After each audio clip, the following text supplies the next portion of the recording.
श्रीमद् भगवद गीता अथ दशमोऽध्याय।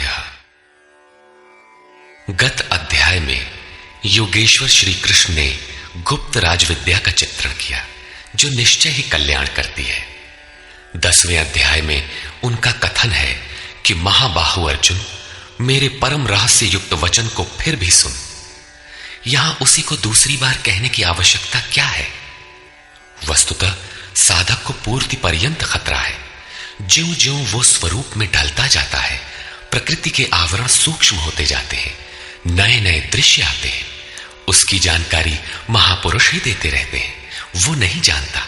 यदि वे मार्गदर्शन करना बंद कर दें तो साधक स्वरूप की उपलब्धि से वंचित रहेगा। जब तक वो स्वरूप से दूर है तब तक सिद्ध है कि प्रकृति का कोई ना कोई आवरण बना है, फिसलने लड़खड़ाने की संभावना बनी रहती है।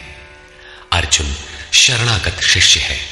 उसने कहा था, शिष्यस्ते हम शाधिमाम त्वाम प्रपन्नम। भगवान, मैं आपका शिष्य हूं, आपकी शरण हूं, मुझे संभालिए। अतः उसके हित की कामना से योगेश्वर श्री कृष्ण पुनः बोले। श्री भगवान वाचा, भूय एव महाबाहो शृणु मे परमं वचः यत्तेऽहं प्रीयमाणाय वक्ष्यामि हितकाम्यया। महाबाहु अर्जुन, मेरे परम प्रभाव युक्त वचन को पुनः सुन, जो मैं तुझ अतिशय प्रेम रखने वाले के हित की इच्छा से कहूंगा। न मे विदुः सुरगणाः प्रभवं न महर्षयः अहमादिर्हि देवानां महर्षीणां च सर्वशः। अर्जुन, मेरी उत्पत्ति को न देवता लोग जानते हैं और न महर्षिगण ही जानते हैं। श्री कृष्ण ने कहा था, जन्म कर्म च मे दिव्यम। मेरा वो जन्म और कर्म अलौकिक है, इन चर्म चक्षुओं से देखा नहीं जा सकता। इसलिए मेरे उस प्रकट होने को देव और महर्षि स्तर तक पहुंचे हुए लोग भी नहीं जानते।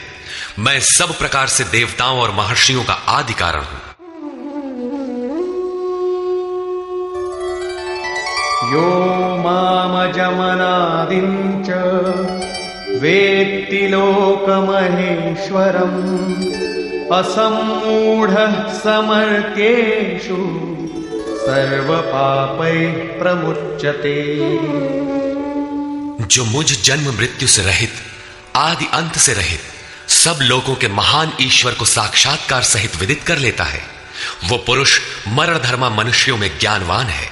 अर्थात अज, अनादि और सर्वलोक महेश्वर को भली प्रकार जानना ही ज्ञान है, और ऐसा जानने वाला संपूर्ण पापों से मुक्त हो जाता है, पुनर्जन्म को प्राप्त नहीं होता। श्री कृष्ण कहते हैं कि ये उपलब्धि भी मेरी ही देन है।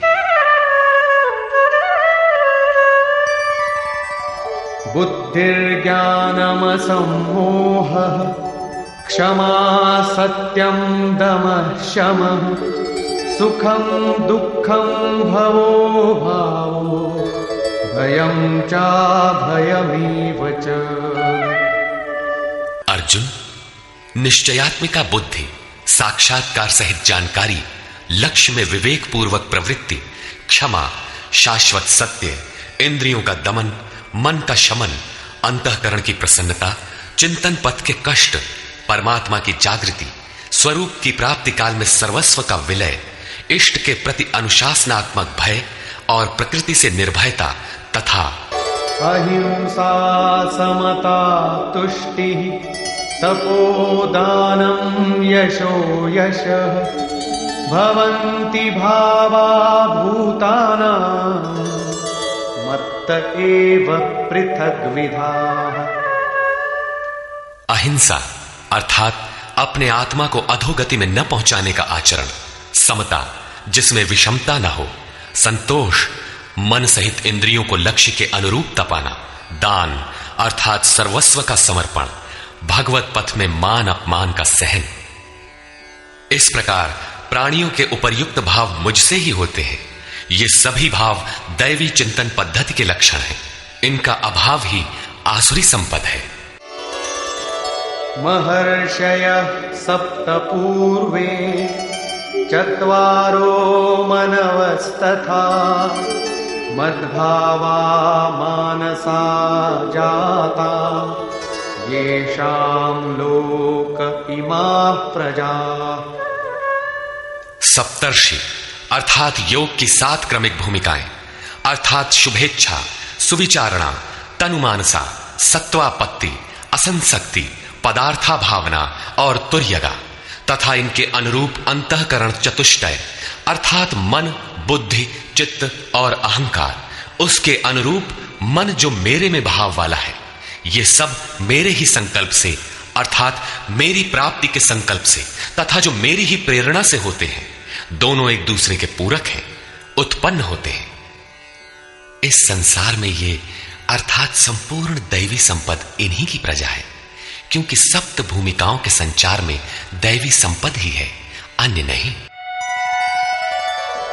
एतां विभूतिं योगं च मम यो वेत्ति तत्वतः सो विकम्पेन योगेन युज्यते नात्र संशयः।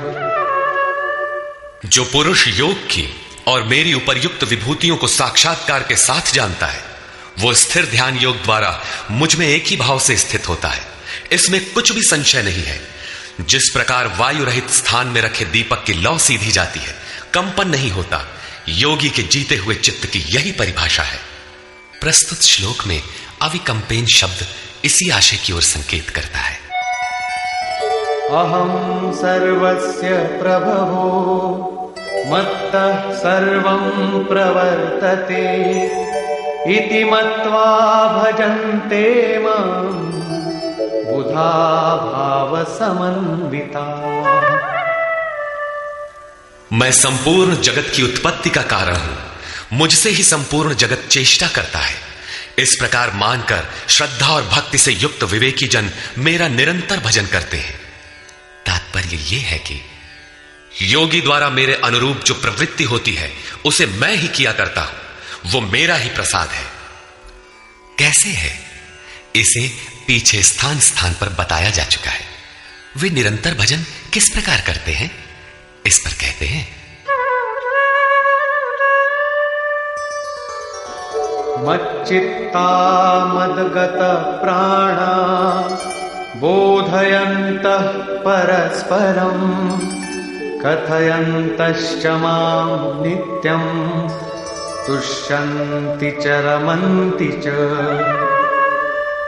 अन्य किसी को स्थान न देकर मुझ में ही निरंतर चित्त को लगाने वाले, मुझ में ही प्राणपण से प्राणों को लगाने वाले सदैव परस्पर मेरी प्रक्रियाओं का बोध करते हैं, मेरा गुणगान करते हुए ही संतुष्ट होते हैं तथा निरंतर मुझ में ही रमण करते हैं।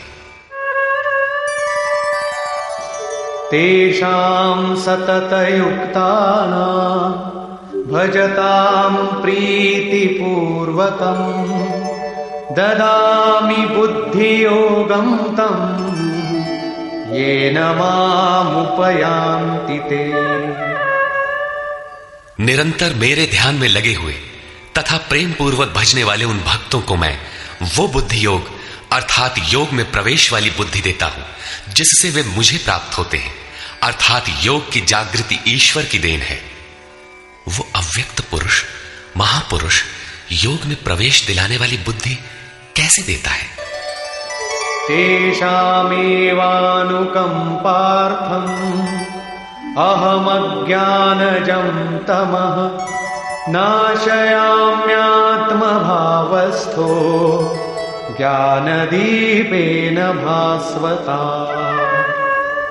उनके ऊपर पूर्ण अनुग्रह करने के लिए मैं उनकी आत्मा से अभिन्न खड़ा होकर, रथी होकर अज्ञान से उत्पन्न हुए अंधकार को ज्ञान रूपी दीपक के द्वारा प्रकाशित कर नष्ट करता हूं। वस्तुतः किसी स्थित प्रज्ञ योगी द्वारा जब तक वो परमात्मा आपके आत्मा से ही जागृत होकर संचालन नहीं करता, तब तक वास्तव में यथार्थ भजन आरंभ ही नहीं होता। वैसे तो भगवान सर्वत्र से बोलने लगते हैं, लेकिन प्रारंभ में वे स्वरूपस्थ महापुरुष द्वारा ही बोलते हैं। यदि ऐसा महापुरुष आपको प्राप्त नहीं है तो वे आपसे स्पष्ट नहीं होंगे। इस पर अर्जुन ने प्रश्न किया। अर्जुन उवाच परम ब्रह्म परम धाम पवित्रं परमं भवान् पुरुषं शाश्वतं दिव्यम् आदिदेवमजं विभुम् आहुस्त्वां ऋषयः सर्वे देवर्षिर्नारदस्तथा असितो देवलो व्यासः स्वयं चैव ब्रवीषिमे। भगवान, आप परब्रह्म, परम धाम तथा परम पवित्र हैं, क्योंकि आपको सभी ऋषिगण सनातन, दिव्य पुरुष, देवों का भी आदि देव, अजन्मा और सर्वव्यापी कहते हैं। परम पुरुष, परम धाम का ही पर्याय दिव्य पुरुष, अजन्मा आदि शब्द है। देवर्षि नारद, असित, देवल, व्यास तथा स्वयं आप भी मुझसे वही कहते हैं। अर्थात पहले भूतकालीन महर्षि कहते हैं, अब वर्तमान में जिनकी संगत उपलब्ध है, नारद, देवल, असित और व्यास का नाम लिया, जो अर्जुन के समकालीन थे। अर्थात सत्पुरुषों की संगति अर्जुन को प्राप्त थी। आप भी वही कहते हैं। अतः सर्वमेतद्ऋतं मन्ये यन्मां वदसि केशव न हि ते भगवन् व्यक्तिं विदुर्देवान दानवाः। हे केशव, जो कुछ भी आप मेरे लिए कह रहे हैं वो सब मैं सत्य मानता हूं। आपके व्यक्तित्व को न देवता और न दानव ही जानते हैं। स्वयमेवात्मनात्मानं वेत्थत्वं पुरुषोत्तम भूतभावन भूतेश देवदेव जगत्पते।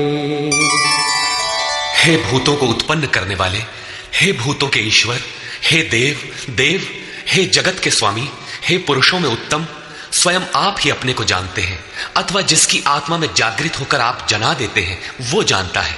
वो भी आपके द्वारा आपका जानना हुआ। इसलिए वक्तुमर्हस्य शेषेण दिव्यायात्मविभूतयः याभिर्विभूतिभिर्लोकान् इमांस्त्वं व्याप्य तिष्ठसि।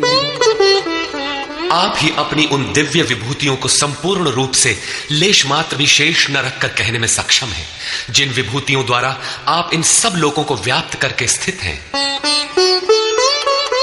कथं विद्यामहं योगिं स्वां सदा परिचिन्तयन् केषु केषु च भावेषु चिन्त्योऽसि भगवन्मया। हे योगिन, श्री कृष्ण एक योगी थे। मैं किस प्रकार निरंतर चिंतन करता हुआ आपको जानूं, और हे भगवान, मैं किन किन भावों द्वारा आपका स्मरण करूं। विस्तरेणात्मनो योगं विभूतिं च जनार्दन भूयः कथय तृप्तिर्हि शृण्वतो नास्ति मे मृतम्। हे जनार्दन, अपनी योग शक्ति को और योग की विभूति को फिर भी विस्तार पूर्वक कहिए।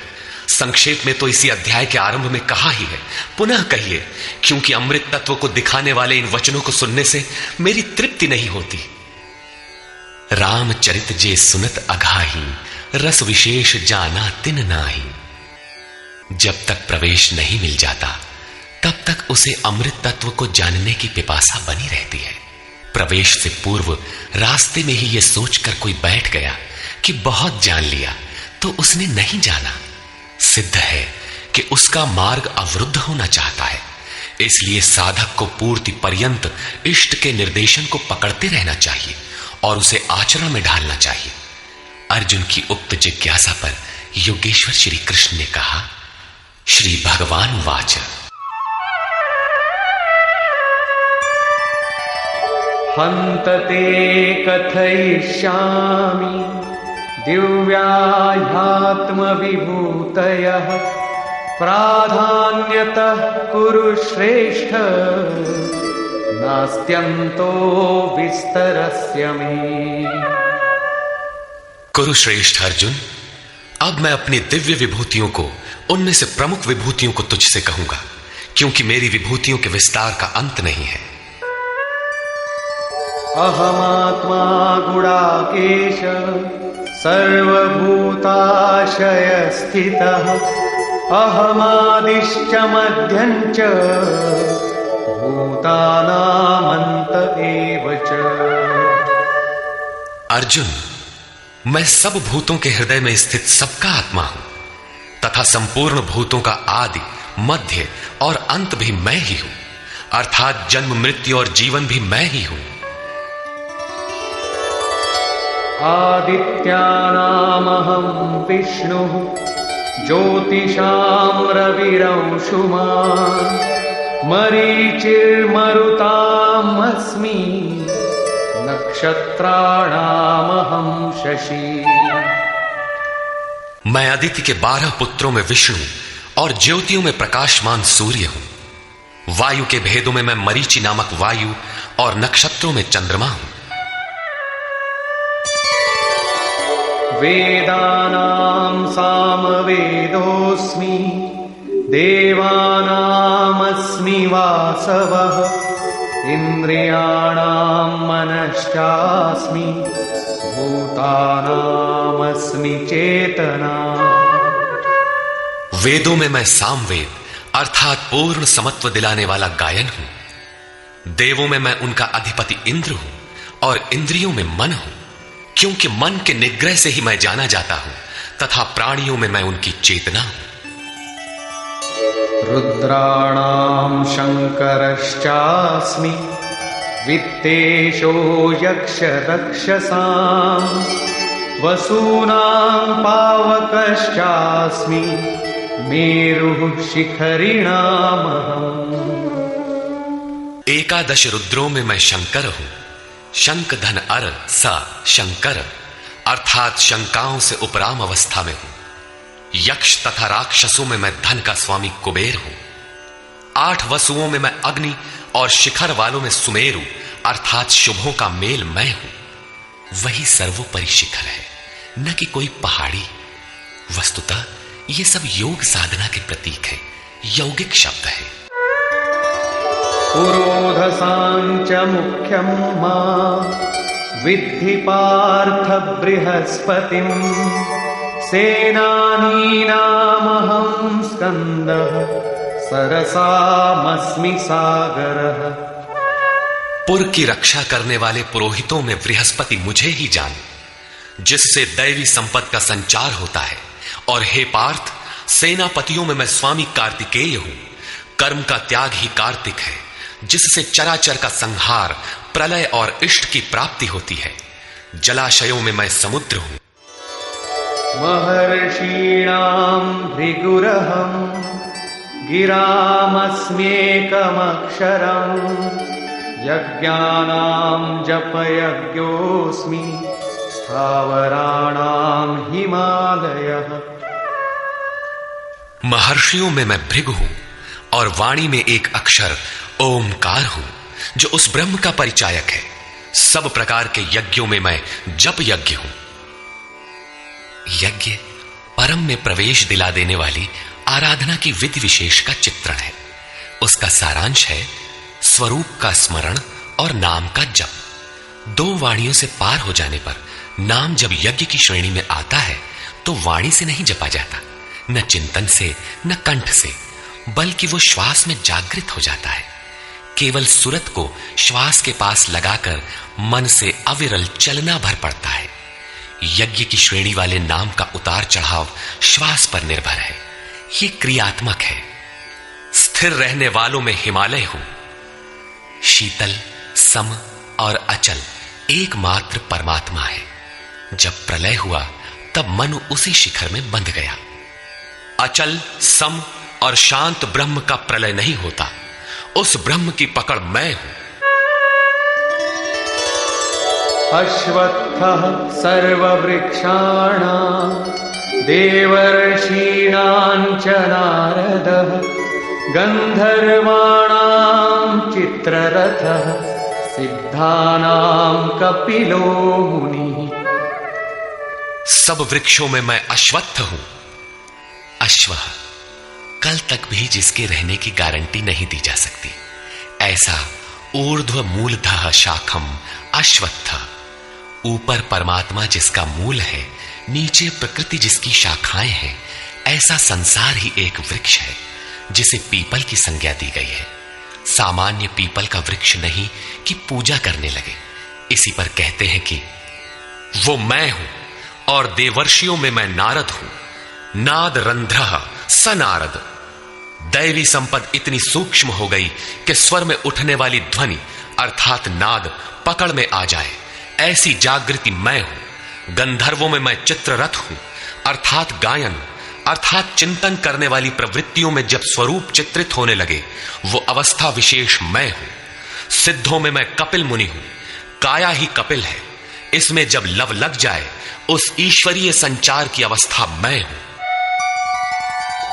उच्चैश्रवसमश्वानां विद्धि माममृतोद्भवम् ऐरावतं गजेन्द्राणां नराणां च नराधिपम्। घोड़ों में मैं अमृत से उत्पन्न होने वाला उच्चैः श्रवा नामक घोड़ा हूं।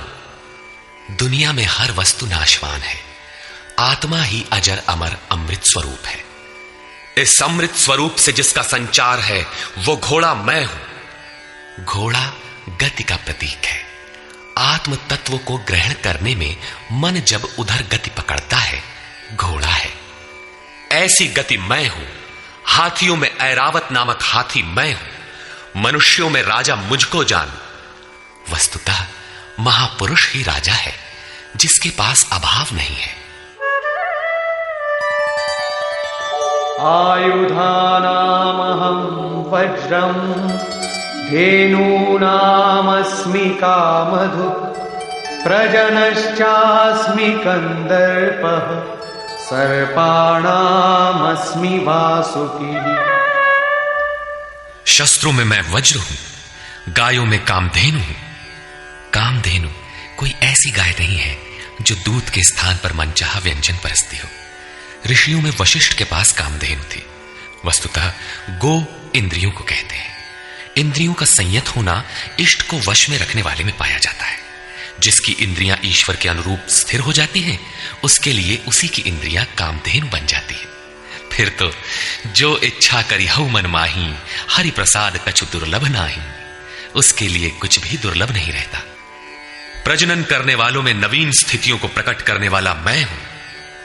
प्रजनन, एक तो लड़का बाहर पैदा किया जाता है। चराचर में रात दिन पैदा ही होते हैं। चूहे चींटी रात दिन करते हैं ऐसा नहीं, बल्कि एक स्थिति से दूसरी स्थिति, इस प्रकार वृत्तियों का परिवर्तन होता है। वो परिवर्तित स्वरूप मैं हूं। सर्पों में मैं वासुकी हूं।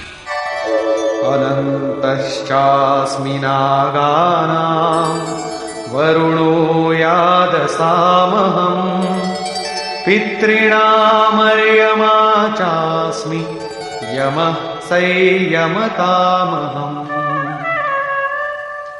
नागों में मैं अनंत अर्थात शेषनाग हूं।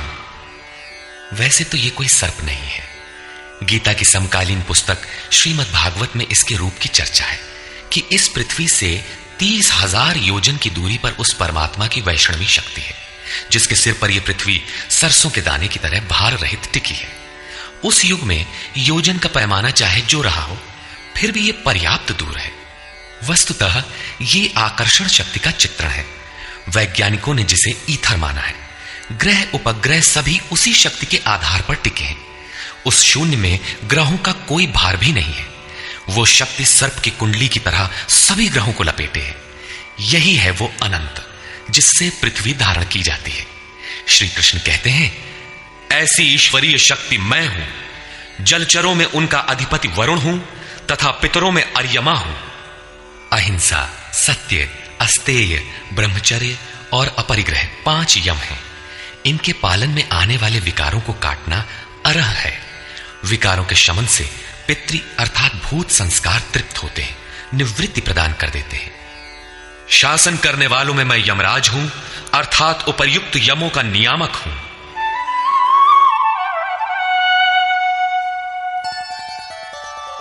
प्रह्लादश्चास्मि दैत्यानां कालः कलयतामहम् मृगाणां च मृगेन्द्रोऽहं वैनतेयश्च पक्षिणाम्।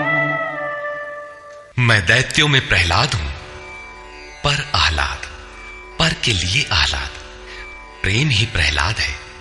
आसुरी संपद में रहते हुए ईश्वर के लिए आकर्षण विकलता आरंभ होती है, जिससे परम प्रभु का दिग्दर्शन होता है। ऐसा प्रेमोल्लास मैं हूं। गिनती करने वालों में मैं समय हूं। 1, 2, 3, 4 ऐसी गिनती या क्षण, घड़ी, दिन, पक्ष, मास इत्यादि नहीं, बल्कि ईश्वर के चिंतन में लगा हुआ समय मैं हूं। यहां तक कि जागत में सुमिरन करे, सोवत में लव लाए। अनवरत चिंतन में समय मैं हूं।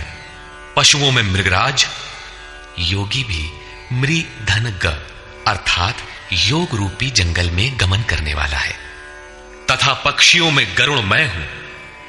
ज्ञान ही गरुड़ है।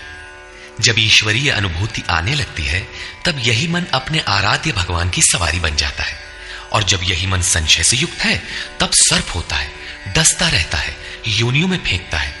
गरुड़ विष्णु की सवारी है। जो सत्ता विश्व में अणु रूप से संचारित है, ज्ञान संयुक्त मन उसे अपने में धारण करता है, उसका वाहक बनता है। श्री कृष्ण कहते हैं, इष्ट को धारण करने वाला मन मैं हूं। पवनः पवतामस्मि रामः शस्त्रभृतामहम् झषाणां मकरश्चास्मि स्रोतसामस्मि जाह्नवी।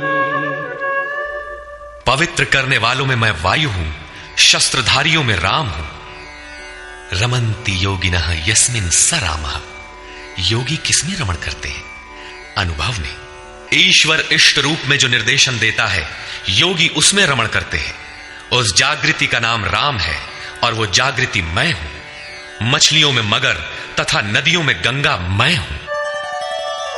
सर्गाणामादिरन्तश्च मध्यं चैवाहमर्जुन अध्यात्मविद्या विद्यानां वादः प्रवदतामहम्। हे अर्जुन, सृष्टियों का आदि, अंत और मध्य मैं ही हूं। विद्याओं में अध्यात्म विद्या मैं हूं। जो आत्मा का आधिपत्य दिला दे, वो विद्या मैं हूं। संसार में अधिकांश प्राणी माया के आधिपत्य में है। राग, द्वेष, काल, कर्म, स्वभाव और गुणों से प्रेरित है। इनके आधिपत्य से निकालकर आत्मा के आधिपत्य में ले जाने वाली विद्या मैं हूं, जिसे अध्यात्म विद्या कहते हैं। परस्पर होने वाले विवादों में ब्रह्म चर्चा में जो निर्णायक है, ऐसी वार्ता मैं हूं। शेष निर्णय तो अनिर्णीत होते हैं। अक्षराणामकारोऽस्मि द्वन्द्व सामासिकस्य च अहमेवाक्षयः कालो धाताहं विश्वतो मुखः। मैं अक्षरों में आकार, ओमकार तथा समासों में द्वंद्व नामक समास हूं। अक्षय काल मैं हूं। काल सदैव परिवर्तनशील है, किंतु वो समय जो अक्षय अजर अमर परमात्मा में प्रवेश दिलाता है, वो अवस्था मैं हूं। विराट स्वरूप अर्थात सर्वत्र व्याप्त, सबको धारण पोषण करने वाला भी मैं ही हूं। मृत्युः सर्वहरश्चाहम् उद्भवश्च भविष्यताम् कीर्तिः श्रीर्वाक्च नारीणाम् स्मृतिर्मेधा धृतिः क्षमा। मैं सबका नाश करने वाला मृत्यु और आगे होने वालों की उत्पत्ति का कारण हूं। स्त्रियों में मैं यश, शक्ति, वाक्पटुता, स्मृति, मेधा अर्थात बुद्धि, धैर्य और क्षमा मैं हूं।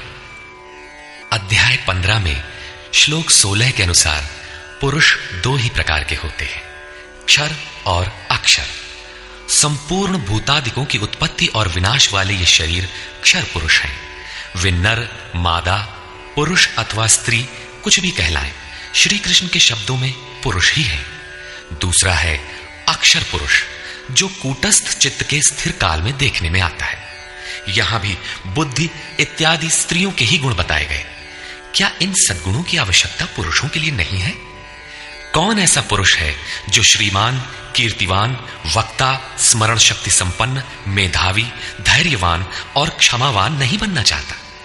बौद्धिक स्तर पर कमजोर लड़कों में इन्हीं गुणों का विकास करने के लिए माता पिता पढ़ाई की अतिरिक्त व्यवस्था करते हैं। यहां कहते हैं कि ये लक्षण केवल स्त्रियों में पाए जाते हैं। अतः आप विचार कर देखें कि स्त्री कौन है। वस्तुतः आपके हृदय की प्रवृत्ति ही नारी है। उसमें इन गुणों का संचार होना चाहिए। इन गुणों को धारण करना स्त्रीलिंग पुल्लिंग सबके लिए उपयोगी है।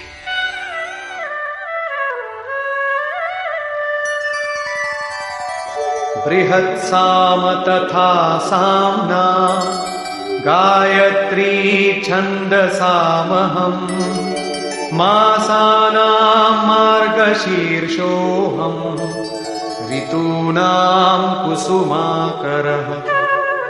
गायन करने योग्य श्रुतियों में मैं बृहत साम अर्थात वृहत से संयुक्त समत्व दिलाने वाला गायन हूं, अर्थात ऐसी जागृति मैं हूं। छंदों में गायत्री छंद मैं हूं। गायत्री कोई मंत्र नहीं है जिसे पढ़ने से मुक्ति मिलती हो, वरन एक समर्पणात्मक छंद है। 3 बार विचलित होने के पश्चात ऋषि विश्वामित्र ने अपने को इष्ट के प्रति समर्पित करते हुए कहा, ओम भूर्भुवः स्वः तत्सवितुर्वरेण्यं भर्गो देवस्य धीमहि धियो यो नः प्रचोदयात्।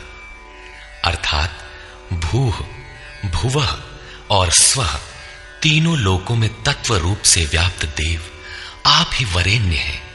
हमें ऐसी बुद्धि दें, ऐसी प्रेरणा करें कि हम लक्ष्य को प्राप्त कर लें। ये मात्र एक प्रार्थना है। साधक अपनी बुद्धि से यथार्थ निर्णय नहीं ले पाता कि मैं कब सही हूं और कब गलत। उसकी ये समर्पित प्रार्थना मैं हूं जिसमें निश्चित कल्याण है, क्योंकि वो मेरे आश्रित हुआ है। मासों में शीर्षस्थ मार्ग मैं हूं और जिसमें सदैव बहार हो, ऐसा ऋतु, हृदय की ऐसी अवस्था भी मैं ही हूं। द्यूतं छलयतामस्मि तेजस्तेजस्विनामहम् जयोस्मि व्यवसायोस्मि सत्वं सत्ववतामहम्। तेजस्वी पुरुषों का तेज मैं हूं, जुए में छल करने वालों का छल मैं हूं। तब तो अच्छा है जुआ खेलें, उसमें कल बल छल करें, वही भगवान है। नहीं, ऐसा कुछ नहीं है। ये प्रकृति ही एक जुआ है, यही ठगनी है। इस प्रकृति के द्वंद्व से निकलने के लिए दिखावा छोड़कर छिपाव के साथ गुप्त रूप से भजन करना ही छल है। छल है तो नहीं, किंतु बचाव के लिए आवश्यक है। जड़ भरत की तरह, उन्मत्त, अंधे, बहरे और गूंगे की तरह हृदय से जानकार होते हुए भी बाहर से ऐसे रहें कि अनजान हो, सुनते हुए भी न सुने, देखते हुए भी न देखें। छिपकर ही भजन का विधान है। तभी साधक प्रकृति पुरुष के जुए में पार पाता है।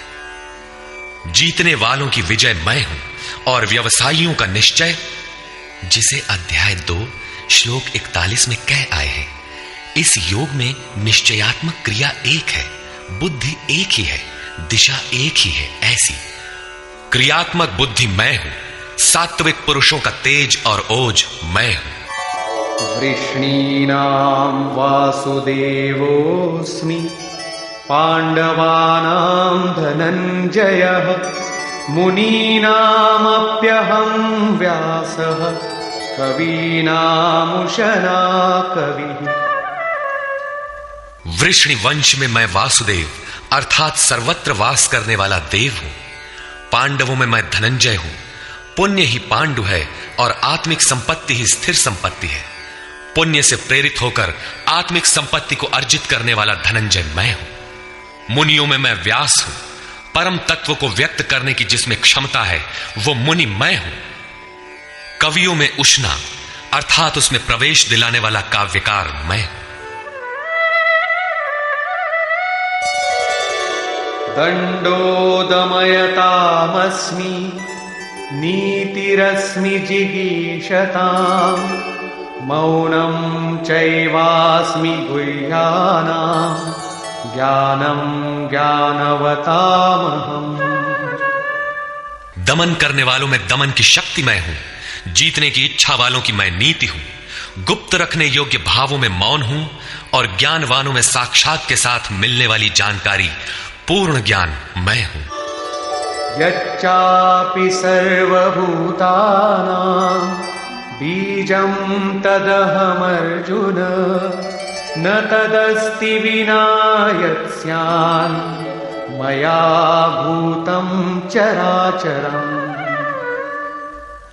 अर्जुन, सब भूतों की उत्पत्ति का कारण भी मैं ही हूं, क्योंकि चर और अचर ऐसा कोई भी भूत नहीं है जो मुझसे रहित हो। मैं सर्वत्र व्याप्त हूं, सब मेरे ही सकाश से है। नान्तोऽस्ति मम दिव्यानां विभूतीनां परन्तप एष तूद्देशतः प्रोक्तो विभूतेर्विस्तरो मया। परंतप अर्जुन, मेरी दिव्य विभूतियों का अंत नहीं है। अपनी विभूतियों का विस्तार तो मैंने संक्षेप से कहा है, वस्तुतः वे अनंत हैं। इस अध्याय में कुछ ही विभूतियों का स्पष्टीकरण किया गया है, क्योंकि अगले ही अध्याय में अर्जुन इन सबको देखना चाहता है, क्योंकि प्रत्यक्ष दर्शन से ही विभूतियां समझ में आती है।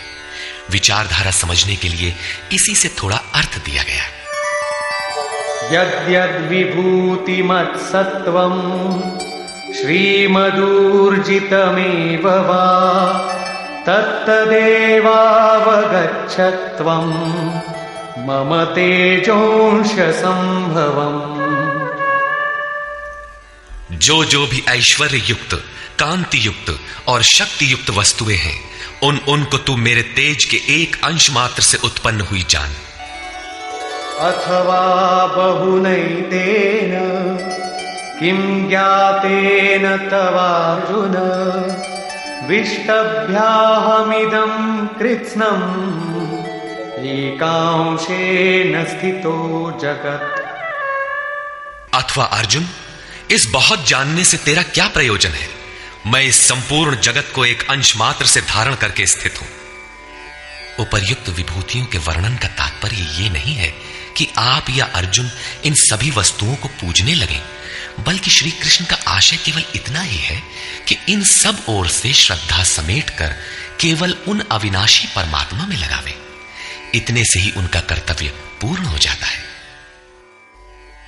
निष्कर्ष, इस अध्याय में श्री कृष्ण ने कहा कि अर्जुन, मैं तुझे पुनः उपदेश करूंगा, क्योंकि तू मेरा अतिशय प्रिय है। पहले कह चुके हैं, फिर भी कहने जा रहे हैं, क्योंकि पूर्ति पर्यंत सद्गुरु से सुनने की आवश्यकता रहती है। मेरी उत्पत्ति को न देवता और न महर्षिगण ही जानते हैं, क्योंकि मैं उनका भी आदि कारण हूं। अव्यक्त स्थिति के पश्चात की सार्वभौम अवस्था को वही जानता है जो हो चुका है।